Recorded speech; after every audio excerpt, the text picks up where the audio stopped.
नमस्कार, मैं हूं दीपिका। आप देख रहे हैं देश का सबसे भरोसेमंद digital news channel VK news. वैसे भारत का कद अब दुनिया के सामने बहुत ऊंचा है। भारत एक के बाद एक इतिहास रच रहा है।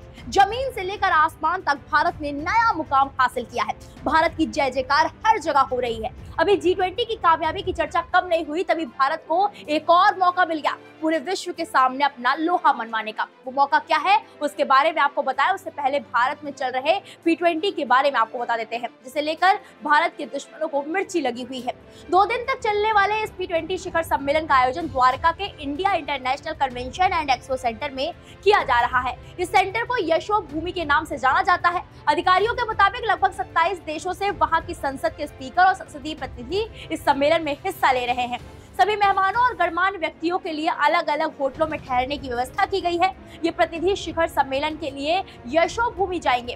कनाडा के स्पीकर इस कार्यक्रम में हिस्सा नहीं ले रही है। भारत कनाडा के बीच चल रहे राजनयिक विवाद के मद्देनजर वहां के स्पीकर रेमोंड गैगने ने कार्यक्रम में हिस्सा नहीं लेने का फैसला किया। कनाडा के स्पीकर के P20 शिखर सम्मेलन में शामिल नहीं होने के बारे में पूछे जाने पर विदेश मंत्रालय के प्रवक्ता अरिंदम बागची ने संवाददाताओं से कहा, हमने G20 के सभी सदस्यों को P20 के लिए आमंत्रित किया। भागीदारी करना उनका निर्णय है। ये कई मुद्दों पर निर्भर करता है। आपको उनसे पूछना चाहिए। बात करते हैं IOC मीटिंग की, जो भारत में 40 साल बाद होने वाला है। दरअसल अंतर्राष्ट्रीय ओलंपिक कमेटी यानी कि IOC का 141वां सेशन 15 से 17 अक्टूबर तक मुंबई में आयोजित होने जा रहा है।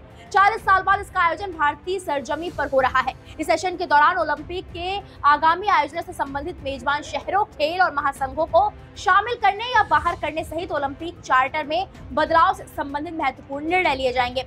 बता दें कि 1983 में 86वां IOC सेशन 26 से 28 मार्च तक दिल्ली में आयोजित किया गया था। 25 मार्च को आयोजित उद्घाटन समारोह में तत्कालीन प्रधानमंत्री इंदिरा गांधी और तत्कालीन IOC अध्यक्ष जुआन एंटोनियो समरंच ने भाग लिया था।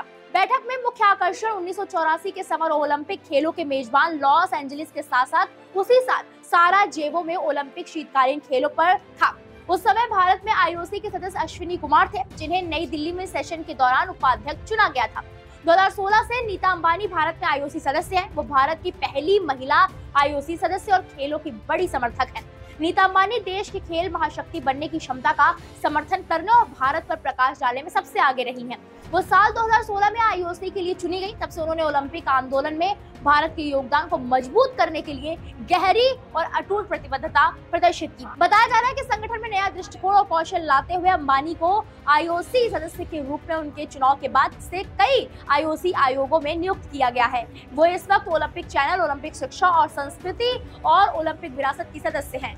भारत 1983 के बाद पहली बार इस प्रतिष्ठित बैठक में मेजबानी करेगा, जो देश की युवा आबादी और ओलंपिक आंदोलन के बीच जुड़ाव के एक नए युग की शुरुआत होगी। मुंबई को 141वें IOC सेशन के मेजबान के रूप में 99% वोटों के भारी बहुमत से चुना गया है। भारत 40 साल बाद इस सेशन की मेजबानी करने जा रहा है। ये वाकई एक गर्व की बात है। एक बार फिर भारत पूरी दुनिया के सामने अपना डंका बजवाने जा रहा है, जिससे उसके दुश्मनों को मिर्ची लगना तय है। इस खबर पर आपकी क्या राय है, हमें कमेंट बॉक्स में जरूर बताएं। वीके न्यूज, राष्ट्र के नाम।